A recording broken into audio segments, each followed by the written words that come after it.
Sayang kamu orang mati dulu sebelum kamu orang datang ke Banda Neira. Itu kata-kata Bung Syahrir.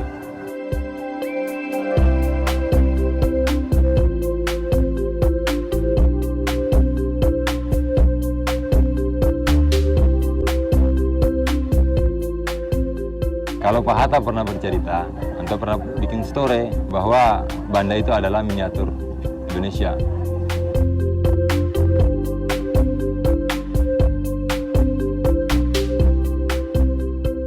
Keindahan-keindahan yang ada di Banda pada waktu itu tergambar jelas dalam karya-karya yang ditulis oleh Bung Hatta. Banyak cerita tentang keindahan alam itu yang Pak Hatta sendiri kisahkan kepada teman-teman yang ada di Eropa, bahwa Banda itu sebagai serpihan surga yang jatuh di bumi.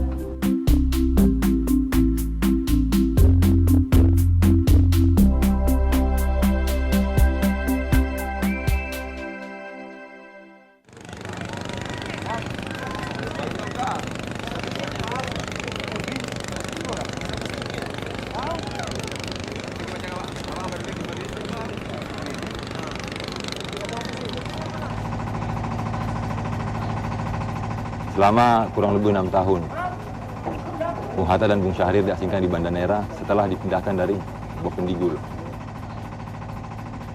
Dari sinilah perjuangan revolusi Indonesia dimulai.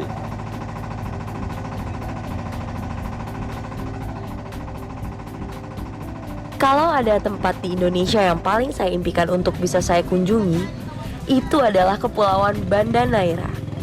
Beruntung kali ini saya berkesempatan untuk datang ke kepulauan ini. Sebuah daerah yang tidak hanya indah, tetapi juga menyimpan fakta sejarah tentang kehebatan sosok tokoh Indonesia dan kejayaan hasil bumi Nusantara. Bang Lukman. Hai Zam. Halo Bang. Wah, jauh juga perjalanan saya nih Bang. Ya. Saya udah gak sabar pengen keliling-keliling, pengen lihat benteng, pengen lihat segala macam keindahan alam yang ada di sini. Gimana, mau nganterin nggak? Boleh. Baik. Ayo Bang.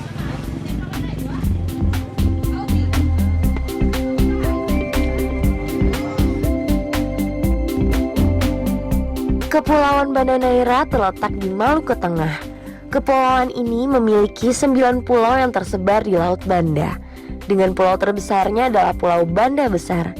Sementara ibu kota kecamatan terletak di Pulau Neira yang berseberangan langsung dengan Gunung Ganafus, sebuah gunung api aktif yang menjadi simbol kemakmuran Banda Neira.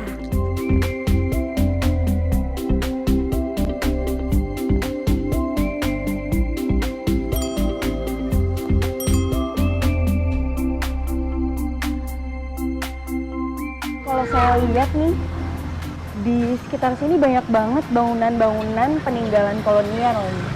Ini tuh sebenarnya gimana dan awalnya tuh pembangunannya dimulai dari siapa sih Bang? Jadi kalau cerita tentang struktur atau arsitektur bangunan tua yang menjadi khas Banda pada saat ini, itu akibat daripada makmurnya tadi, perdagangan rempah-rempah itu di pasaran Eropa dengan harga yang 1000 kali lipat daripada ini harga pembelian di Banda, sehingga membuat mereka membangun arsitek yang lebih besar. Jadi Belanda itu mencoba membangun suatu bangunan yang istilahnya menjadi ciri khas mereka. Oh ya. Gitu, menjadi ciri khas Jadi mereka. kayak seperti menanamkan Ya. kebudayaan mereka juga ya. Ya. Gitu.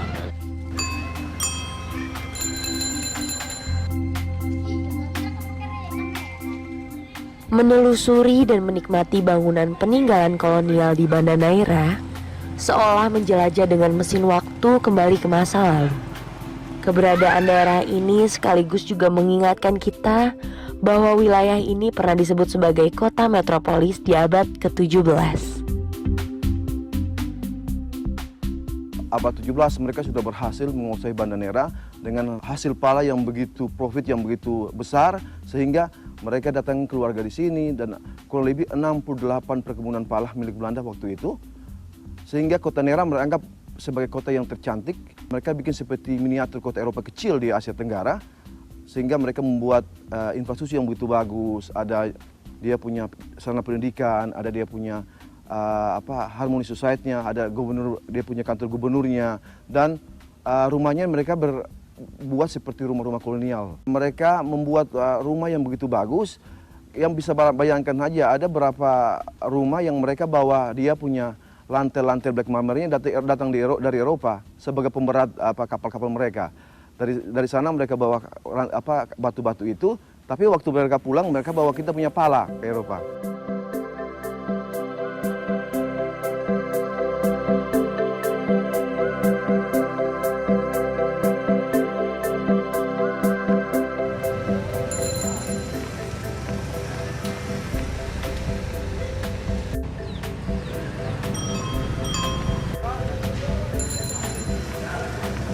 Di Kota Banda ini kan tokoh yang pernah dibuang, tokoh Indonesia yang pernah dibuang di sini tuh kan Muhammad Hatta sama Sultan Syahrir. Itu sebenarnya gimana sih cerita utuhnya, Bang? Ya, itu mereka dipindahkan dari Bovendigul pada waktu itu ke Banda Neira. Nah, ya kurang lebih sekitar tahun 1936 lah. Orang-orang pada waktu itu tidak mengetahui kalau beliau ini adalah seorang tokoh proklamator. Nah, yang akan nantinya yang menandatangani teks proklamasi kemerdekaan Indonesia. Ya. Tapi Pak Hatta sendiri di Banda Neira pada waktu itu mempunyai peran yang cukup besar dalam mendidik generasi-generasi Banda. Ketika pada waktu itu kaum pribumi Banda atau orang-orang pribumi yang ada di Banda yang tidak kebagian kelas, yang tidak kebagian sekolah untuk mendapat pendidikan, Pak Hatta membuka pendidikan kelas sore. Kalau dari tempat kita bersepeda sekarang nih, dekat nggak nih? Kalau saya pengen berkunjung ke rumah pengasingannya Hatta, dekat nggak, Bang? Saya pengen lihat juga. Ya, dekat sih. Boleh Dekat. antar saya ke sana? Boleh, boleh.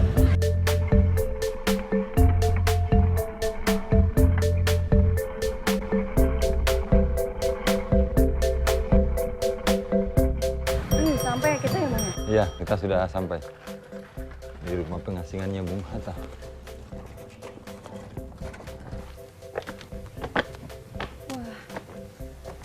Masih apik ya? Iya, masih bagus rumahnya, terawat.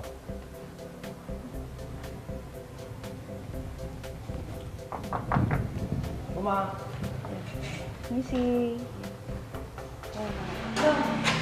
Rumah pengasingan Hatta di Banda Neira sebelumnya adalah rumah milik seorang tuan tanah Belanda yang disewa untuk dijadikan tempat tinggal. Rumah ini tergolong besar dengan bangunan utama di depan dan bangunan tambahan di bagian belakang.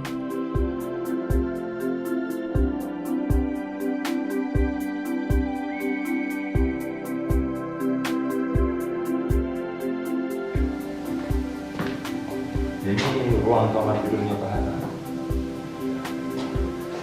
Di dalam rumah yang termasuk ke dalam situs sejarah ini, kenangan akan kehidupan tokoh proklamator Indonesia selama di Banda Neira masih tersimpan. Di dalam rumah, barang-barang seperti baju, surat, kacamata, dan juga mesin ketik yang dipakai oleh tokoh berdarah Minang ini untuk berkorespondensi juga masih ada.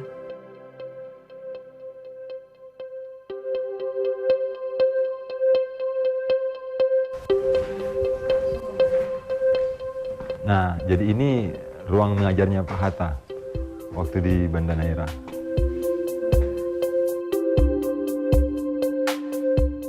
Kedatangan Hatta pada tahun 1936 di Banda Neira itu membawa keberkahan buat orang Banda sendiri, karena dengan adanya Hatta dan Syahrir datang di sini, Hatta dan Syahrir bisa mengajarkan orang Banda untuk menjadi sebagai seorang nasionalis. Hatta membuat sekolah-sekolah sore untuk anak-anak Banda yang mana pada waktu itu dia melihat bahwa hanya segelintir orang aja yang punya duit dan kaya yang bisa bersekolah. Nah, waktu itu juga Syahrir juga yang sama. Syahrir juga senang sekali dengan bermain dengan remaja orang Banda, sementara Hatta ini suka bermain dengan anak kecil.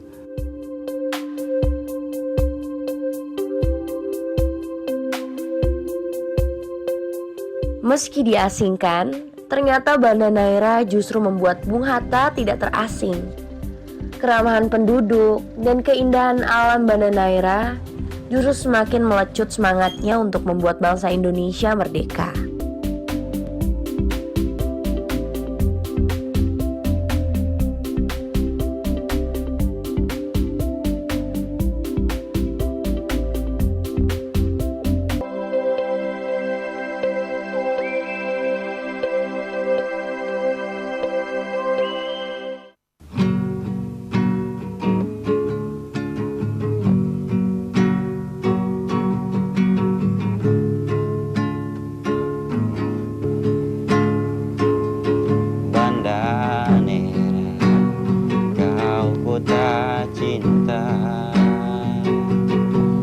akan ku kenang seumur hidupku.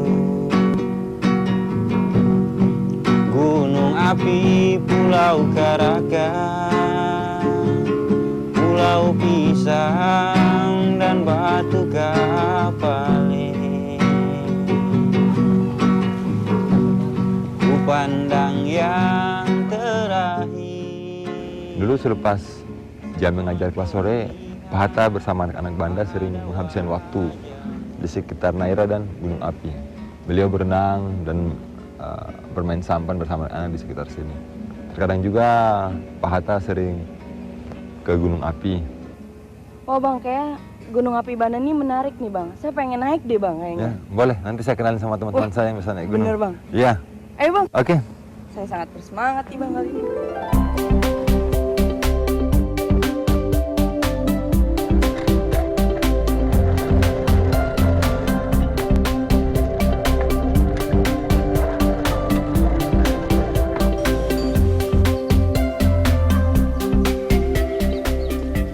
Walaupun dibuang ke sini, Mama Tata benar-benar berarti banget ya buat warga Banda sekitar. Dia ngajar dan segala macam.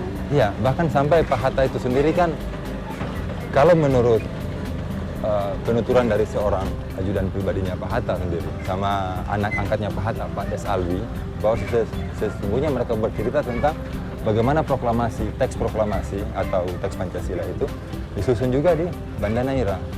Sehingga tidaklah berlebihan kalau kadang-kadang Pak Hatta menyebut bahwa Banda Naira itu sebagai titik nol.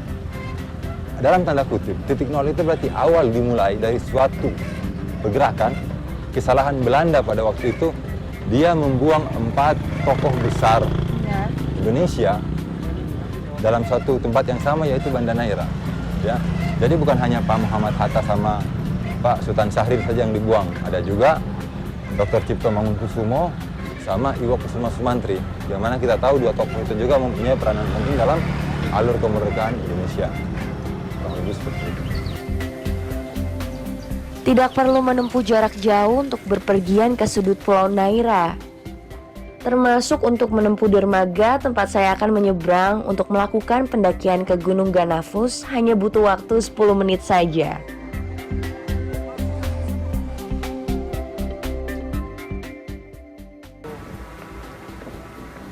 Zahra. Zainab. Mau naik bang? Iya. Wah, saya bisa bareng kalau gitu. Boleh nggak? Boleh. Makasih banyak ya. Terima kasih.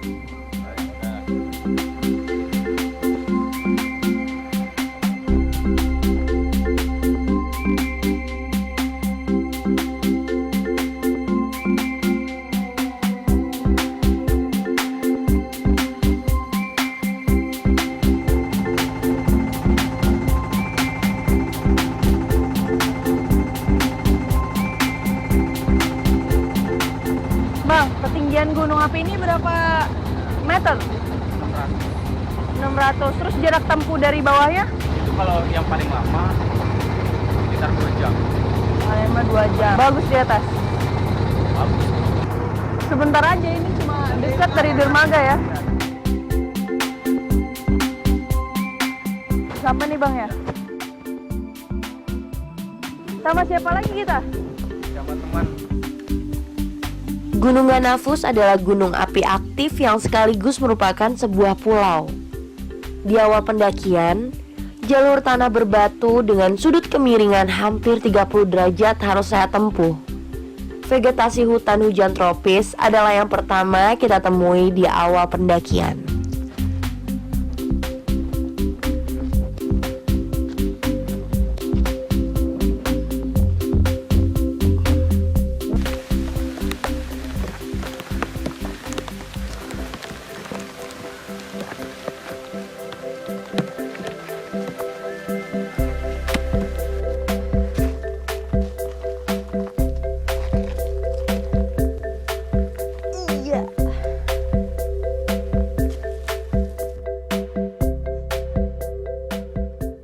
Kira-kira udah sampai di setengah perjalanan.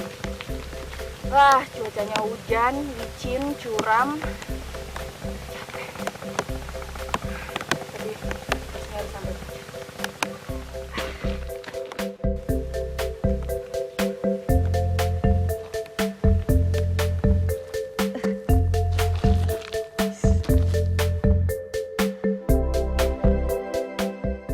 Dengan ketinggian 640 meter di atas permukaan laut, gunung api aktif ini menjadi titik tertinggi di Kepulauan Banda Neira.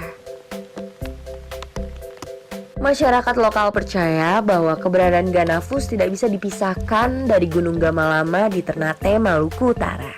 Konon, Ganafus dipercaya sebagai perwujudan sosok perempuan, sementara Gamalama adalah sosok laki-laki.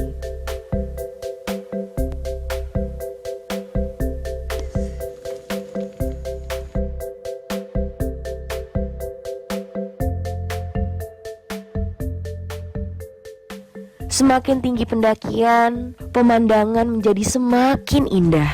Dari ketinggian saya bisa melihat sudut-sudut Pulau Naira dengan jelas. Meski demikian, medan yang harus saya tempuh untuk menuju puncak gunung semakin terjal. Tingkat kecuramannya pun bahkan mencapai 45 derajat.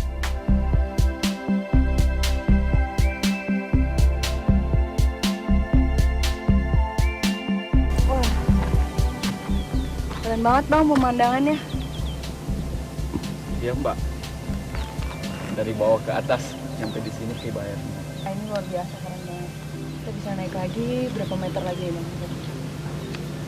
Kira-kira 15 meter.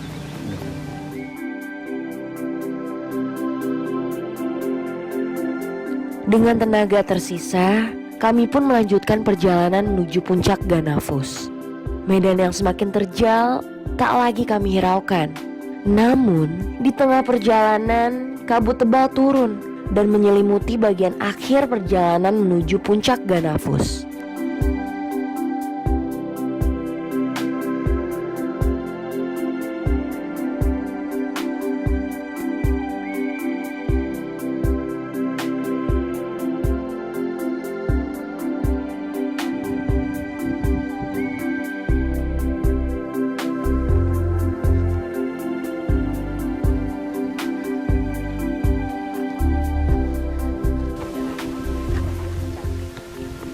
Akhirnya saya dan kawan-kawan sampai juga di puncak Gunung Ganafus.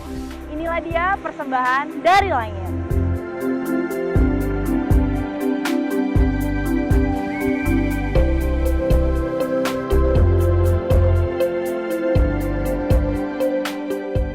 Ya, itu ada beberapa versi juga betul. Saya berpikir itu betul karena ada beberapa tempat-tempat di Pulau Neira ini Hatta sering pergi bersendirian untuk membikin dan membaca buku di situ. Bung Hatta juga sering suka bersendirian untuk merenungi atau mungkin mencari ide-ide baru karena tempat ini betul-betul bagus, bisa mendapat suatu inspirasi karena pulau yang begitu bagus, laut yang begitu tenang, alam yang begitu hijau sehingga ide itu bisa dapat saja.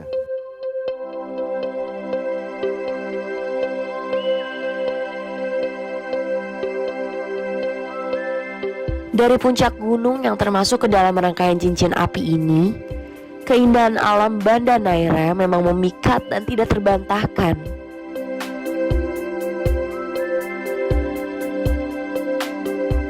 Keindahan ini pula yang memikat tokoh-tokoh Indonesia yang diasingkan ke tempat ini sehingga justru merasa tidak terasing. Mereka melebur dengan warga lokal dan memulai perjuangan dengan menanamkan nilai-nilai nasionalisme. Demikian halnya dengan warga lokal yang telah menganggap mereka sebagai bagian dari warga Banda Neira.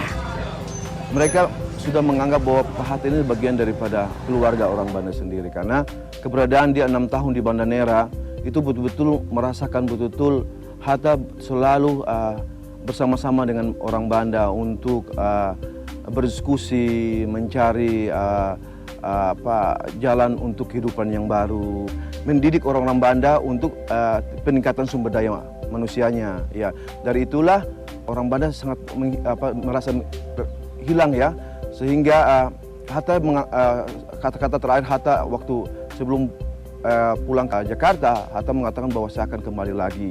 Karena kalau bukan Indonesia, saya tidak mau kembali ke Jakarta. Karena saya cinta dan suka sekali tempat ini, Banda Neira. Karena semuanya pada seperti surga.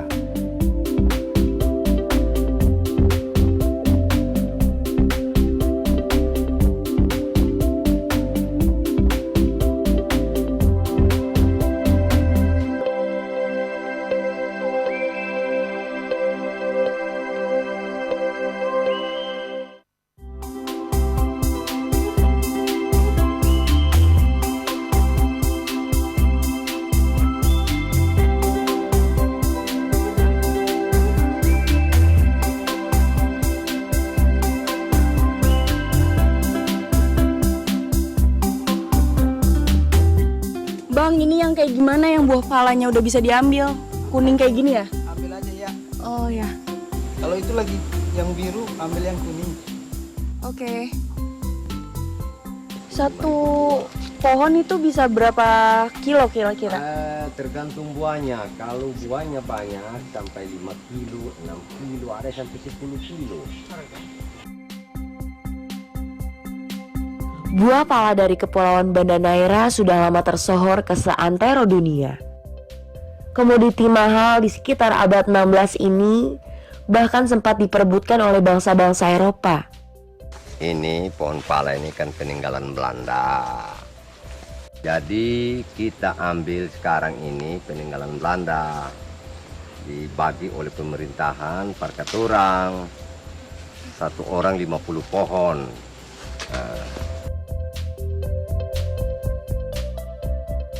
Pala seperti emas kayak dulu. Sama-sama mereka bilang bahwa the tree with the gold fruit. Ya bayangkan karena pala punya arti sangat penting di aspek kehidupan orang-orang Eropa dan orang Timur Tengah. Mereka menganggap bahwa yang kalau kita bikin perbandingan seperti sekarang adalah seperti minyak. 1512 Portugislah menemukan pertama di sini, dan disitulah mulai terbuka ke pintu Eropa bahwa Banda sudah ditemukan oleh bangsa-bangsa Eropa waktu itu.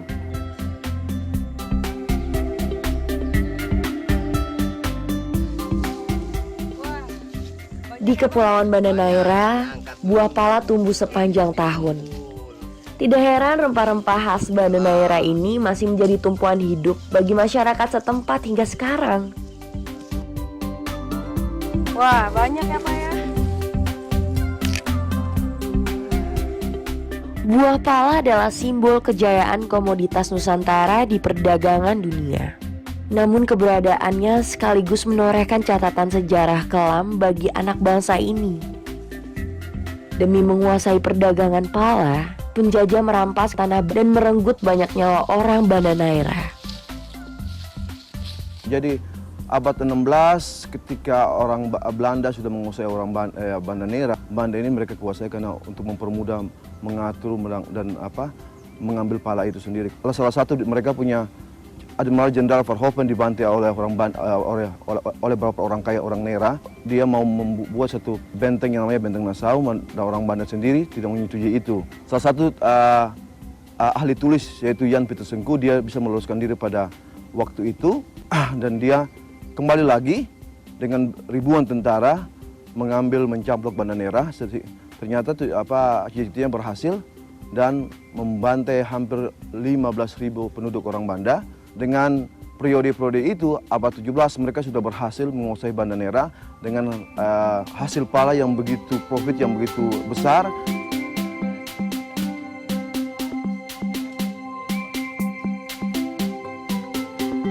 Buah pala hasil panen tidak bisa langsung dijual. Para petani harus mengolah terlebih dahulu dengan cara memisahkan biji pala dengan bunga pala atau puli. Biji dan bunga pala harus dikeringkan untuk mendapatkan kualitas terbaik yang nantinya akan menaikkan harga jual.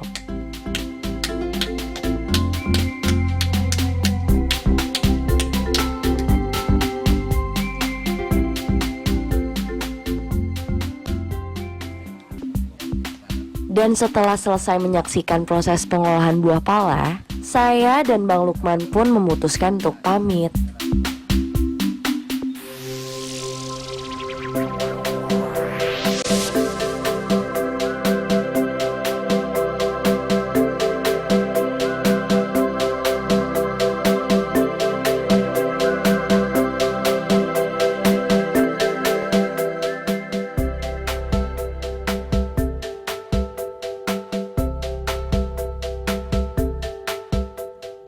Jejak buah pala di Banda Neira tidak hanya terekam pada rimbunan pohon penghasil rempah-rempah khas Banda Neira saja.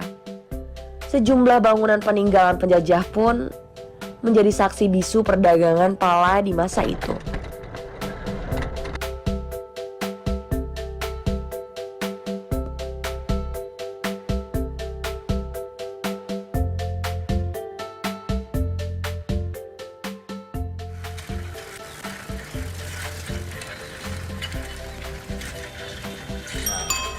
sekarang kita sudah sampai di Istana Mini. Oh, ini namanya Istana Mini, Bang. Iya, Istana Mini. Gimana, Bang, ceritanya ini Istana Mini, Bang? Yuk, parkir dulu, kita masuk dalam. Oke. Istana Mini ini gimana, Bang, ceritanya pembangunannya? Bangunannya, jadi dia dibangun sebagai kantor pemerintahan Gubernur Jenderal VOC di Banda Neira. Jadi kalau bisa dibilang ya Istana Mini ini dulu dibangun, kemudian baru Istana Bogor. Gitu, Istana Negara sekarang kan. Jadi ini bisa dibilang versi mininya, versi kecilnya daripada Istana Bogor yang ada di sana. Kita masuk aja, Bang, ke dalam, boleh ya? Boleh?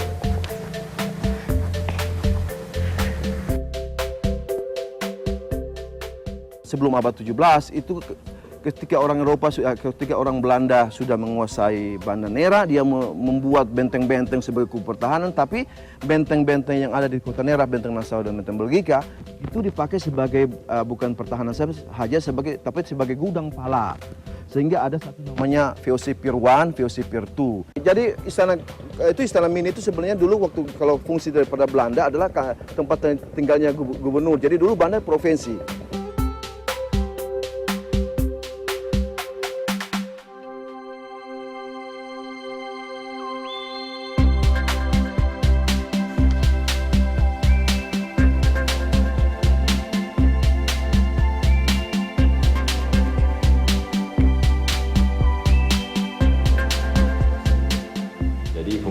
Fungsi Istana Mini itu sendiri adalah sebagai kantor pemerintahan VOC di Banda Neira.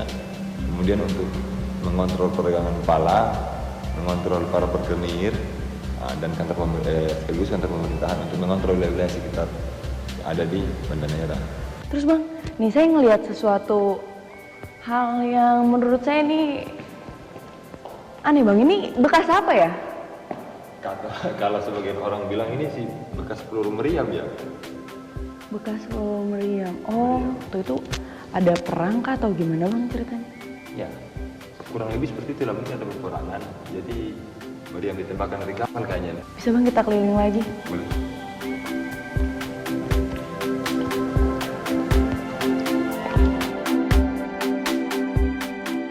Sebagai sebuah tempat tinggal Gubernur Jenderal, Istana Mini terkesan begitu mewah di zamannya. Bangunan ini bergaya khas bangunan kolonial.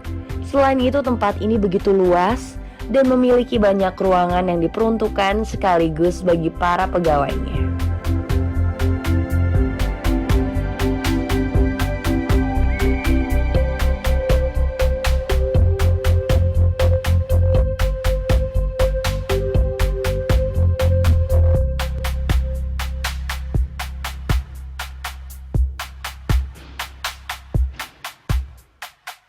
Ini kan ada tulisan ya? Ya, jadi ini yang tulis dulu itu ada seorang pekerja di sini. Dia berasal dari Prancis kan masalah. Dia mati bunuh diri. Jadi sebelum dia bunuh diri dia menulis pesan-pesan ini. Berarti ini asli nih ya, dia yang nulis ya, Bang? Asli. Tergores di kaca jendela adalah kata-kata terakhir dari Charles Rampley dalam bahasa Prancis yang diukir menggunakan cincin berlian. Ia diyakini merupakan pegawai rendahan pemerintah kolonial Belanda. Tidak diketahui pasti mengapa Charles Rampley menulis kata-kata itu.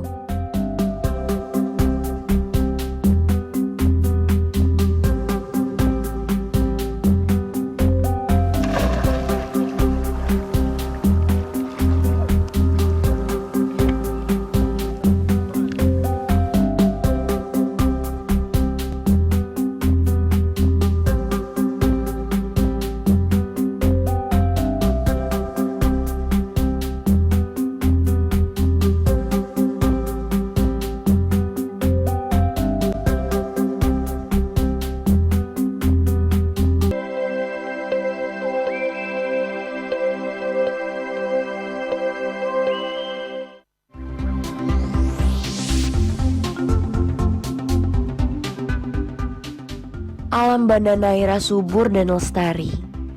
Tidak dapat dipungkiri keberadaan gunung berapi aktif di gugusan kepulauan ini merupakan salah satu berkah bagi tanah Banda Neira. Tidak terkecuali juga alam bawah lautnya.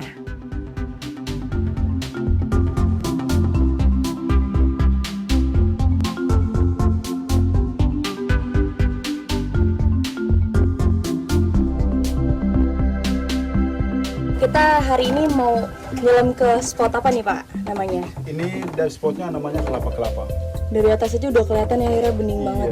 Tapi kalau untuk kedalamannya sendiri sama tingkat kesulitannya gimana nih Pak? Di sini kita masuk 25 sampai 30 meter. 25 sampai Tapi 30. kita masuk 10 aja udah bagus kok, wallnya udah bagus banget. Nah kalau gitu saya minta tolong bantuannya juga nih buat siap-siap.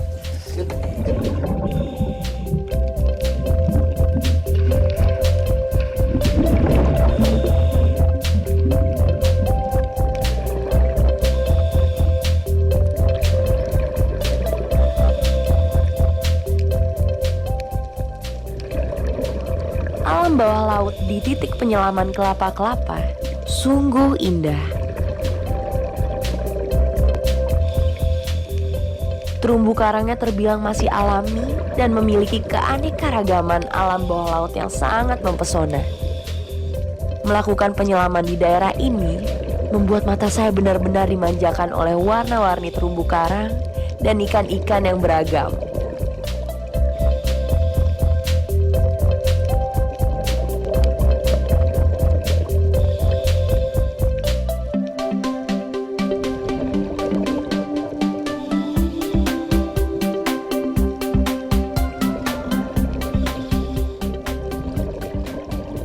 Titik-titik penyelaman di perairan Banda Neira dikenal memiliki palung-palung yang sangat dalam. Meski demikian, daerah perairan Banda Neira dikenal memiliki tingkat kejernihan air yang sangat tinggi. Itu sebabnya para penyelam lebih leluasa untuk bisa menyelam hingga kedalaman lebih dari 20 meter.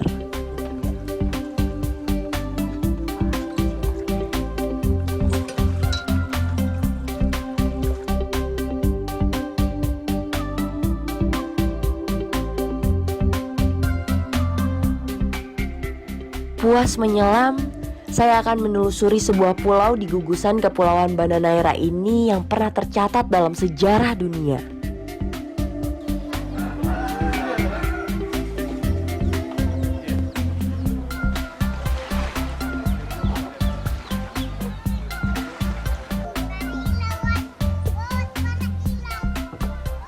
Pulau ini begitu berharga pada masanya. Saking berharganya pulau ini, dulu bangsa Eropa yaitu Inggris dan juga Belanda saling berperang untuk melakukan perebutan atas pulau ini. Dan akhirnya mereka pun melakukan perundingan. Halo Bang Burhan. Halo, ya. Selamat datang di Pulau Run. Iya Bang. Bang, Pulau Run ini dulunya pernah ditukar. Itu gimana sih ceritanya? Oh iya, jadi itu pertukaran antara Inggris dan Belanda. Dalam perjanjian Breda tahun 1667, Pulau Run diduduki oleh Inggris dan New Manhattan diduduki oleh Belanda. Terjadi pertempuran antara Inggris dan Belanda, maka terjadi kesepakatan dalam perjanjian Breda, Run ditukar dengan Manhattan.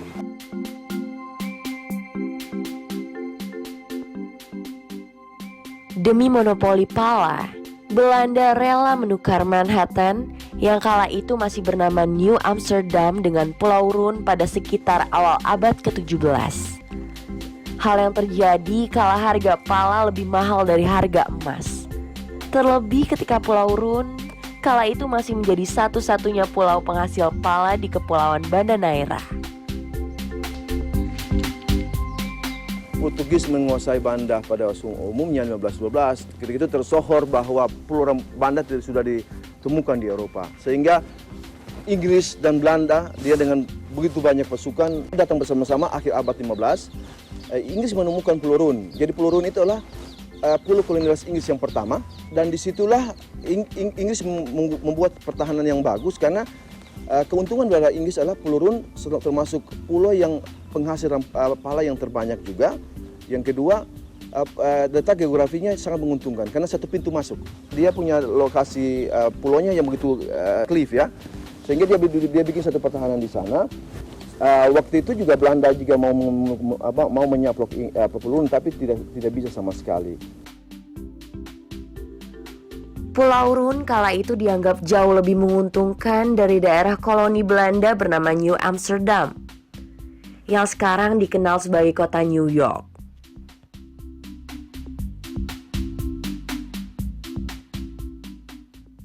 Belanda beberapa kali menyerang Pulau Rune tapi tidak bisa karena mereka punya kekuatan penuh. Akhirnya 1667 terjadilah perjanjian Breda. Orang Belanda dia memberikan kepada orang Inggris kolonial Belanda yang di Amerika Utara namanya New Amsterdam, ya, yang sekarang diganti dengan New York. Orang Inggris harus memberikan Pulau Rune ini kepada orang Belanda sendiri di sini. Kalau bukan Pulau Rune, itu nama New York bukan New York tapi tetap New Amsterdam.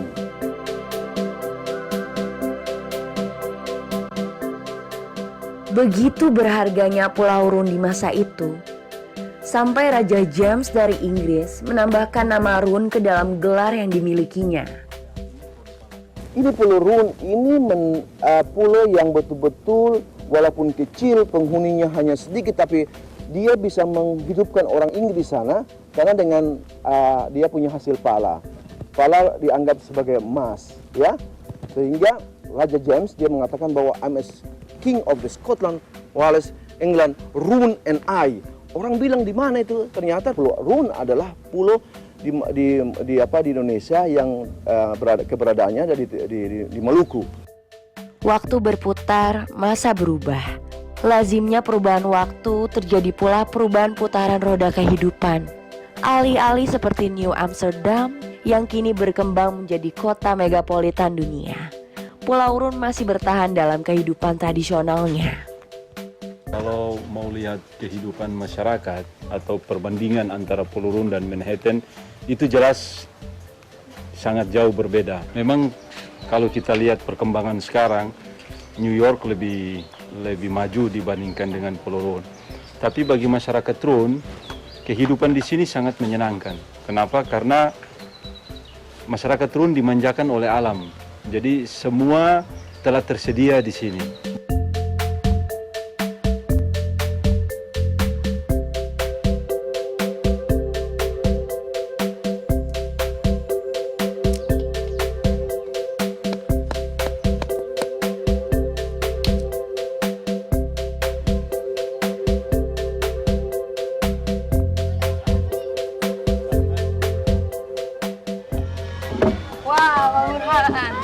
Banyak nih ya udah diajak keliling di Pulau Rune ini, bener-bener luar biasa.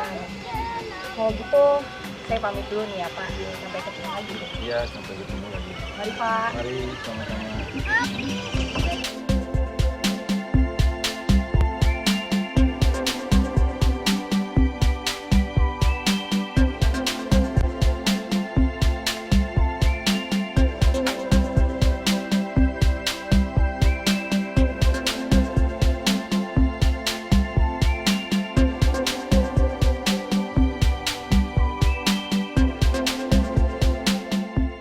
Usai menelusuri Pulau Rune, saya kembali ke Pulau Neira untuk melihat Benteng Belgika. Sebuah benteng bersejarah peninggalan Belanda yang dulu dipakai sebagai pertahanan untuk mempertahankan kekuasaan atas hasil pala.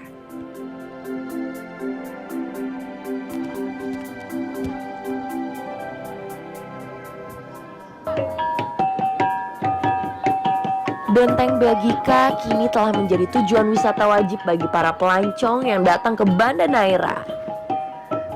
Terlebih biasanya juga terdapat atraksi kesenian untuk menarik perhatian wisatawan.